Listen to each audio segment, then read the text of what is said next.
इस चुनावी सभा की अध्यक्षता कर रहे अध्यक्ष महोदय जी, भारतीय जनता पार्टी के इस मंच पर उपस्थित पूर्व में जिला अध्यक्ष रह चुके, आपकी अगुवाई में भारतीय जनता पार्टी ने गाजीपुर जिले में अच्छा काम खड़ा किया था।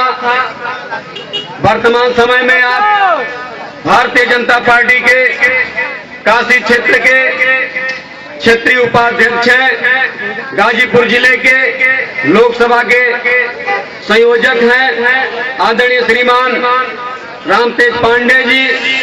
भारतीय जनता पार्टी के वर्तमान समय में काशी क्षेत्र के आप क्षेत्रीय मंत्री हैं, अब गाजीपुर जिले के पूर्व जिला अध्यक्ष रह चुके हैं। आपके नेतृत्व में भी गाजीपुर जिले में भारतीय जनता पार्टी ने संघर्ष किया था समस्याओं के लिए। ऐसे बड़े भाई आदरणीय ब्रजेंद्र राय जी, भारतीय जनता पार्टी के तमाम वरिष्ठ नेतागण, भारतीय जनता युवा मोर्चा के जो देवकली अपना मंडल है, इस मंडल के नौजवान युवा साथी, यहाँ के मंडल अध्यक्ष हमारे मित्र छोटे भाई प्रतीक पांडे जी, जिनके नेतृत्व में काफी अच्छा देवकली मंडल में काम होता है। यहाँ के जो है उनके सहयोगी के रूप में उनके मंत्री सोनू सिंह जी, भारतीय जनता युवा मोर्चा के जिले के मंत्री मनोज यादव जी, भारतीय जनता युवा मोर्चा के जिले के कार्य समिति सदस्य अनुराग यादव जी, सम्मानित रामपुर माझा के सम्मानित नागरिक, सम्मानित व्यापारी बंधुओं, नौजवान साथियों, मित्रों, में यह लुक्कड़ जनसभा है। ज्यादा समय तक मैं आपके बीच में नहीं बोलूंगा। हमारे बीच में पार्टी के वरिष्ठ नेता आ चुके हैं, ये आपसे दो बातें करेंगे। फिर भी मैं दो चार शब्द आपसे अवगत कराना चाहूंगा कि मित्रों, यह चुनाव देश की अखंडता का चुनाव है। भारत की राजनीति में भारत की भारतीयता का यह चुनाव है। देश का ये 16वीं लोकसभा का चुनाव है। मित्रों, देश के अंदर तमाम पार्टियां चुनाव लड़ रही हैं, आपसे वादे कर रही हैं, आपके बीच में जाकर तरह तरह की बातें कर रहे हैं। ये लोकतंत्र में है, हर दल के लोग कोई जाति के नाम पर, कोई धर्म के नाम पर, कोई क्षेत्र के नाम पर, तो कोई गुंडागर्दी के नाम पर, तो कोई पैसे की बिछाकर आपके सम्मान को खरीदने का प्रयास कर रहा है।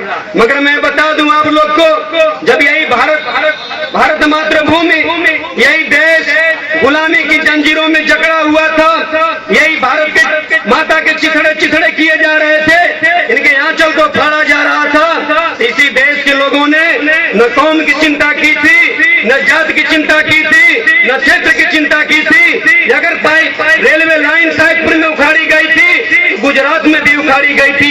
देश की अखंडता के लिए, देश की एकता के लिए, देश की गुलामी की जंजीरों को तोड़ने के लिए लोगों ने एक हुआ था।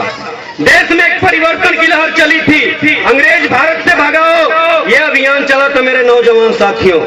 उस वक्त देश के अंदर किसी दल का गठन हुआ, आजादी मिल जाने के बाद तो कांग्रेस पार्टी का गठन हुआ। मित्रों, गठन होने के बाद 60-65 साल इस देश के अंदर कांग्रेस पार्टी ने सत्ता संभाली थी। मैं कहना चाहूंगा आप लोगों से, जब पंडित जवाहरलाल नेहरू जी की मृत्यु होती है, इस देश के अंदर क्या कोई कांग्रेसी नेता नहीं था जो देश की बागडोर उसके हाथों में संभाली जा सके? मगर ऐसा नहीं हुआ मित्रों। श्रीमती इंदिरा गांधी जी के हाथों में बागडोर सौंप दी गई। उन्होंने अच्छा शासन किया, उनके नेतृत्व में भी सरकार चली। मगर एक ऐसी स्थिति आई 1975-76 की ईस्वी में, सन में, कि देश की जनता ने उनके खिलाफ परिवर्तन की लहर दौड़ाई और देश के अंदर परिवर्तन हुआ था। इंदिरा गांधी भी चुनाव हारी थी। मैं कहना चाहूंगा आप लोगों से, जब इस देश के अंदर इंदिरा गांधी की हत्या होती है, तो क्या कांग्रेस में कोई नेता नहीं था? उनके पुत्र राजीव गांधी को प्रधानमंत्री बनाया जाता। याद देख लीजिए, कांग्रेस पार्टी में नेता तो कहने का बहुत है, मगर उसकी बागडोर एक विदेशी महिला के हाथों में जा चुकी है। पूरा भारत कांग्रेसियों जो कहते हैं उनके हाथों में जकड़ चुके हैं।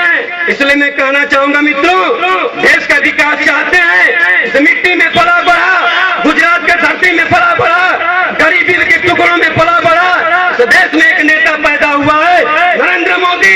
भारतीय जनता पार्टी ने उसे देश का प्रधानमंत्री पद का उम्मीदवार बनाया है। देश का विकास चाहते हैं, उनकी आवाजों में दर्द दिखाई देता है, रामपुर माझा की गरीबी दिखाई देती है, गाजीपुर के झुग्गी और झोपड़ियों में रहने वालों का दर्द दिखाई देता है। मित्रों, अब चाहते हैं कि विकास हो गाजीपुर का, लोकसभा में कोई एक अच्छा छवि का सांसद पहुंचे, जो ईमानदार छवि का सांसद है वो पहुंचे, गाजीपुर का विकास हो। इसलिए 12 तारीख को आप लोग कमल के फूल पर बटन दबाइए। मैं समाजवादी पार्टी के बारे में 2 मिनट बात करना चाहूंगा।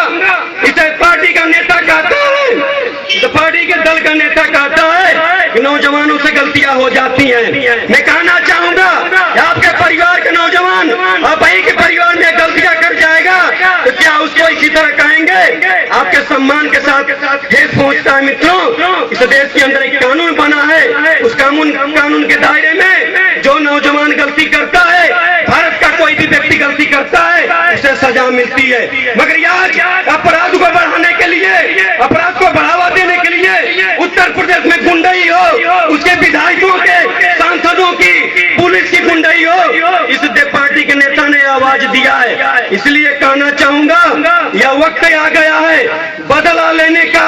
जिस नौजवानों के ऊपर लाठियां बरसाई जाती है नौकरी के नाम पर, रोजगार के नाम पर, आज समय आ गया है बदला लेने का। मत देकर बदला लीजिए। भारत माँ आज फिर एक बार जकड़ चुकी है जातिवाद के राजनीति में, छत्रवाद के राजनीति में। मित्रों, इसलिए नौजवान साथियों, तय कर लीजिए, देश का विकास नरेंद्र मोदी के हाथ में। यह लहर नहीं, यह ललकार चल रही है, सुनामी चल रही है।